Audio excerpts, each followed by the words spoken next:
Hello. Hey, good morning. Paul Reiser calling in. Paul, how are you doing, my friend? I'm well. How are you doing? I'm doing fantastic. You out there on the West Coast? I am indeed. I am indeed. Not too early for you, is it?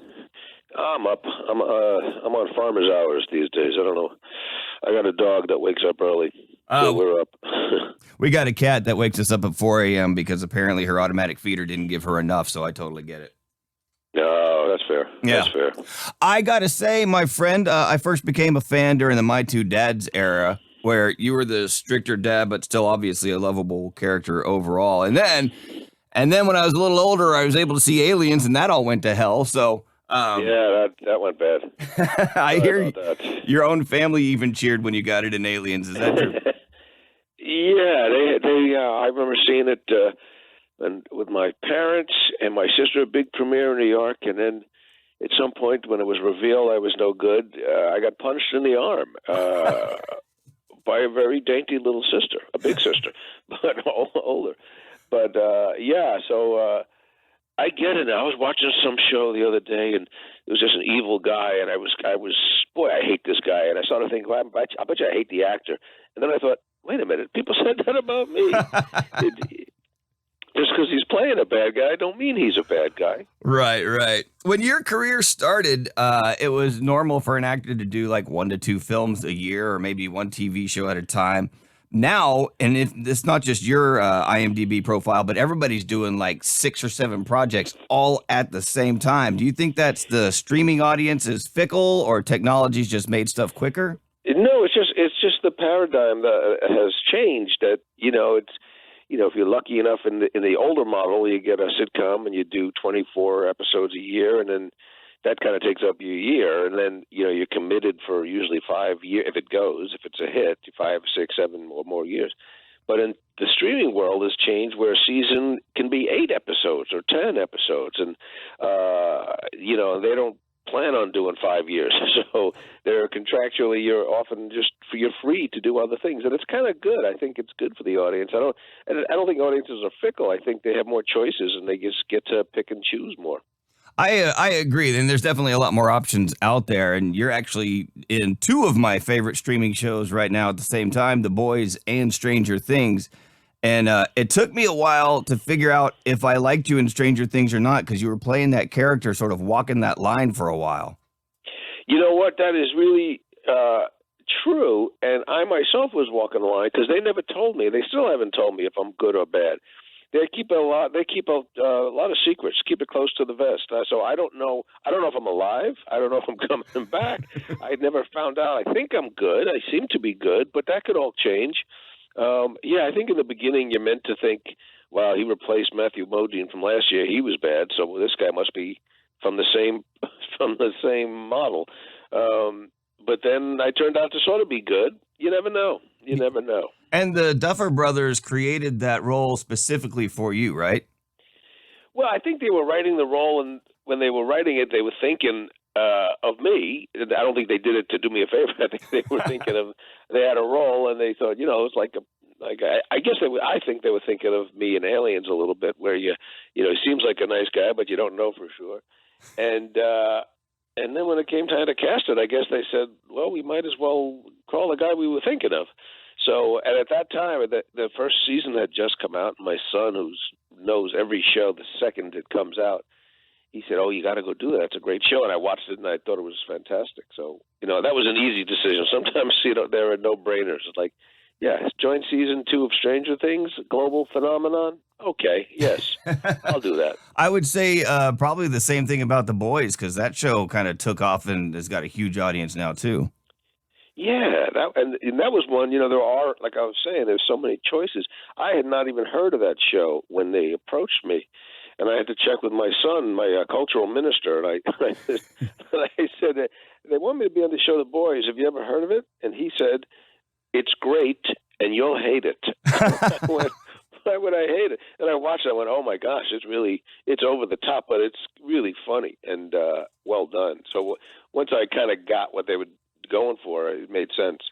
I kind of like the way, especially, Deadpool really lampooned the entire superhero genre, and The Boys obviously took it and went as far as they possibly could.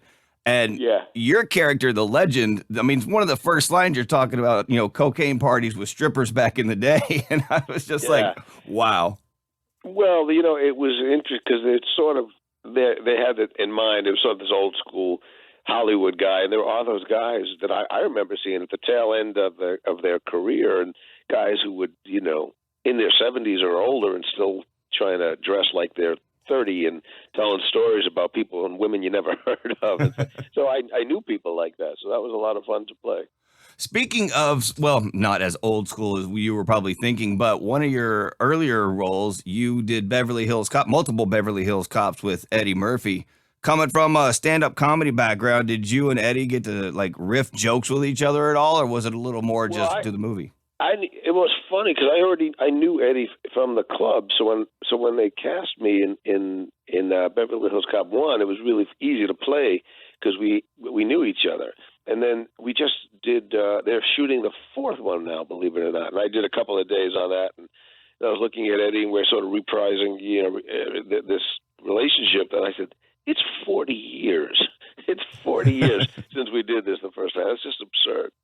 Well, but it's going to be great. I think it's going to be a great fun movie. And you're back on the club tour doing more stand-up, which you never left, but obviously with a... Well, I did. I took a long time off. That was a funny thing. In my heart, I was always a stand-up, and that's what I wanted to do. I just wanted to be a comedian more than I wanted to be an actor. But then when Mad About You took off in the 90s, I just got busy with that. And then it was over. I was happy to stay home and just not be out there for a while. So it took me a while to get back out. But lately, this year, I said, well, the pandemic, everything shut down. So early this year, I said, let's book a bunch of dates for the fall. And I'm coming to Florida. I have 3 shows in Florida in 2 weeks, and then coming back in February to do South Florida. But I'll be at Sarasota and Clearwater.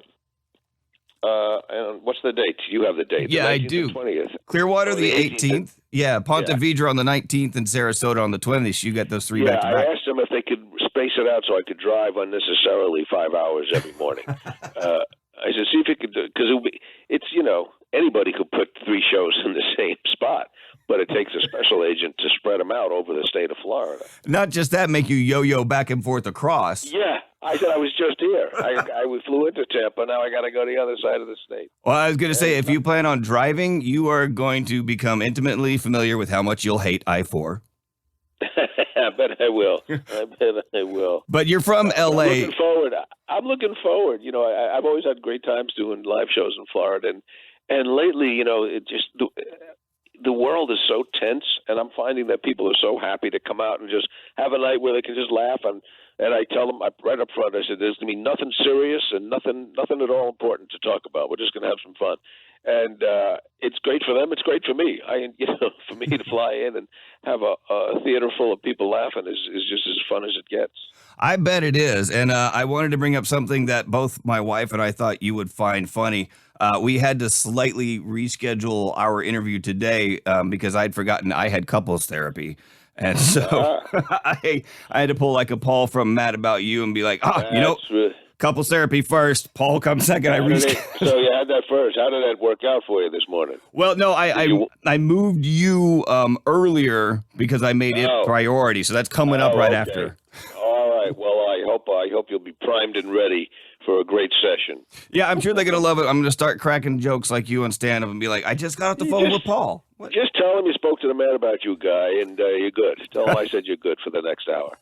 Paul Reiser, you're in Stranger Things, you're in The Boys, you're in so many other things, and, of course, 3 dates here in Florida, 18th in Clearwater, 19th in Ponte Vedra, and the 20th in Sarasota. Thanks for taking the time to call in, my friend. Great talking to you. You bet. And by the way, tell people to watch the new show I'm in called Reboot, which is on Hulu, which is a really funny comedy about a TV show that gets rebooted and it doesn't go well. Now, but that's a real fun show. It's on Hulu, and it's just really finding its audience now. So I look forward to sharing it with everybody. Was that similar to a concept that you had previously that just never got made? Because I was reading part of your bio, and there was something that you were working on that got shelved for some reason. Is this similar, or is this a brand new?